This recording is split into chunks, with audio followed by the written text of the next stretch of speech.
você tem o inventário em mãos e não sabe quando deve fazer o recolhimento do ITCMD. Você vai até o órgão fazendário, faz esse recolhimento, você espera a notificação.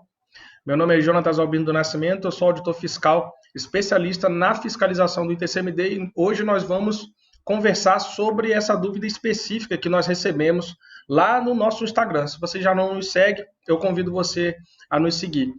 É @modoadvogado, tá? O nosso canal no Instagram e lá nós conversamos diariamente sobre questões relacionadas ao inventário.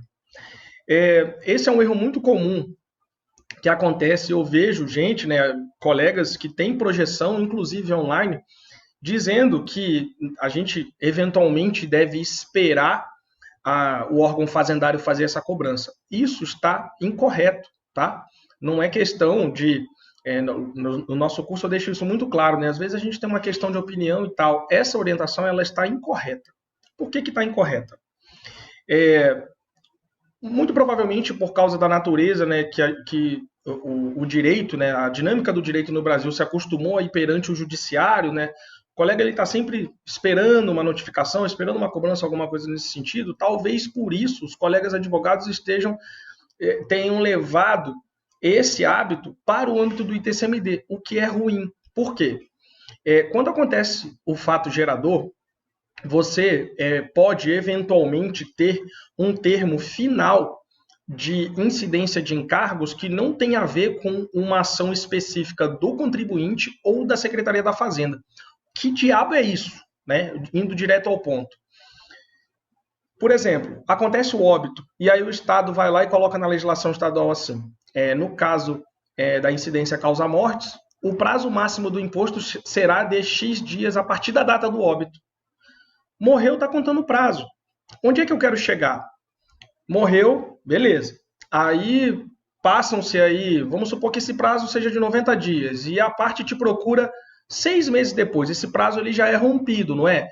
Significa que quando a parte te procura, a incidência de encargos já está acontecendo. Você entende onde eu quero chegar?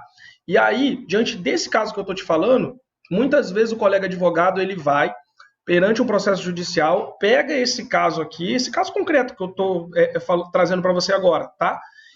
Vai, por exemplo, para uma via judicial, né? Porque na extrajudicial você tem que ter o pagamento antes da lavratura, e correndo, digamos assim, esse inventário pela via judicial, qual o comportamento que o colega advogada aborda?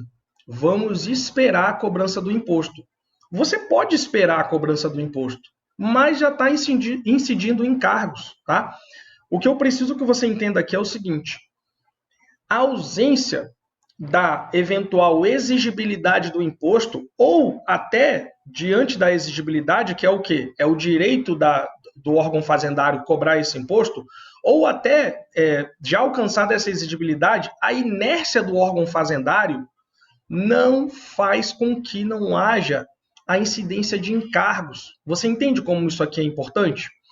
A gente tem que desligar o seguinte reflexo, né, que trazemos da atuação perante o judiciário. Nem todo prazo é benéfico. Nem todo prazo é benéfico. Né? Eu sei que os colegas advogados estão trabalhando, nossa, tem prazo aqui, se eu ganhar esse prazo aqui, tá bonito, tá legal, vai ficar... Na área tributária, nem todo prazo é benéfico. Porque o que acontece? Opa, meu cliente já deve esse imposto. Poxa, mas não está sendo cobrado. Ele não está sendo cobrado, mas há incidência de encargos. E aí? Aqui no estado de São Paulo, por exemplo, se você tem um atraso aí de 3 anos, você pode ter a dobra do valor do imposto. Então, e tem processos judiciais que duram isso. Então, eu preciso... O principal objetivo desse vídeo aqui, em termos de transmissão de conhecimento, eu preciso que os colegas advogados, desliguem quando olharem para o imposto, quando olharem para o ITCMD, desliguem esse reflexo de que se eu ganhei prazo, legal, meu cliente está ganhando. Se não vieram me cobrar, eu posso esperar. Não necessariamente. Não necessariamente. A sua espera pode estar aumentando o prejuízo do seu cliente, tá? Claro que eu sempre vou colocar aqui com cuidado. Eu estou falando pode, por quê? Ainda existem legislações estaduais em que esse termo de contagem para incidência de encargos do imposto, ele é relacionado a uma atitude do contribuinte. Significa que Se eu não me engano, a legislação do Rio Grande do Norte ela está assim.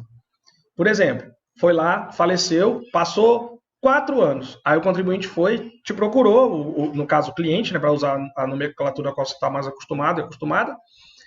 Vamos iniciar o processo agora. Aí inicia o processo e, se eu não me engano, tem acho que é 30 ou 60 dias a partir do momento em que há a expedição da guia para pagamento. Ou seja, todo esse tempo que o seu cliente ficou inerte não levou prejuízo para ele. E dentro do processo, enquanto você não for, não sofrer nenhum tipo de cobrança nem notificação, nenhum prejuízo também. Só que a regra não é essa. E os estados, já tenho notícia de alguns estados que tinham essa regra num determinado momento, estão evoluindo essa regra para fazer com que esses encargos incidam independentemente de uma atitude do contribuinte. Tá? Por quê? Fulano morreu. Já que não incide multa, eu vou esperar, vou fazer esse inventário quando eu quiser. Entende o problema, né? Óbvio, da visão do Estado. Então, o Estado, de olho nisso, ele está começando a mudar para o seguinte: vamos colocar um prazo máximo aqui para incentivar, digamos assim, as pessoas a realizarem o inventário. Não quero aqui, tá? Eu tenho que fazer essa ressalva, que você confunda o prazo aqui, estou falando de uma maneira ampla, tá? De incidência de encargos com o prazo que é colocado pelo CPC para a abertura do inventário. Por que você não pode confundir? Por quê? Você tem o prazo máximo trazido pelo CPC. Se você rompe esse prazo máximo, incide multa? Incide multa? Depende da legislação estadual. Tem estado que incide, tem estado que não incide. Esse é o primeiro ponto. Estamos falando aqui de uma multa de protocolização, mas existem outros encargos moratórios. Encargos moratórios significa o quê? Encargos relacionados à demora, nesse caso, em pagar, né, o imposto. Não estou falando da multa de protocolização, tá? Porque essa multa, com todas as multas de protocolização com as quais eu tive contato até hoje, elas são multas pontuais. Então, estourou o prazo, toma uma multa. Uma multa de 10%, uma multa de 5%, ela é pontual.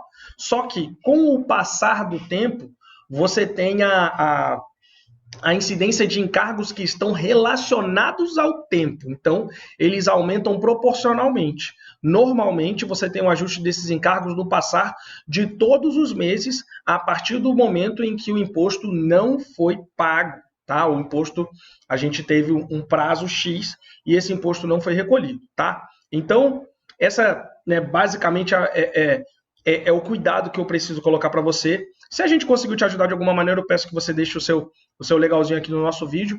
Toda quarta-feira tem vídeo novo aqui no canal. Eu te convido a se inscrever para que você possa ter acessos a assuntos assim, práticos e técnicos, tá? Terminando o nosso vídeo, pessoal, eu queria botar mais uma ideia que está relacionada a esse vício que eu coloquei aqui para vocês, de esperar a notificação, mas eu diria que de uma maneira indireta, tá? Onde é que eu quero chegar? A natureza do imposto do ITCMD vamos falar assim, os colegas que são fãs aí de direito tributário, me perdoem a forma direta que eu vou falar, tá? Sem muitos termos técnicos, mas né, eu quero ser o mais abrangente possível. A forma de funcionamento do ITCMD. Você tem aqui o contribuinte representado pelo advogado. E aqui você tem a autoridade fazendária. E aí, o que eu vejo que acontece? Os colegas advogados, eles mandam essa informação para cá e ficam esperando, sentam em berço esplêndido. E aí que eu quero beliscar a mesma situação de encargos que eu estou falando. Enquanto, em regra, tá? Isso vai depender da legislação estadual, tem lugares que vão fugir essa regra, mas a regra é essa. Enquanto o fiscal está analisando, esse mesmo prazo que eu falei antes está correndo. Então, isso aumenta a importância de mandei para o fiscal, estou ganhando prazo. Opa, aqui está demorando 4, 5 meses para essa guia voltar. Meu cliente tem esse tempo todo. Que bom, que bom. Tem certeza? Tem certeza que é que bom? Porque tem lugar que esse retorno, quando retornar, você vai ter a abertura do pagamento, do prazo para pagamento.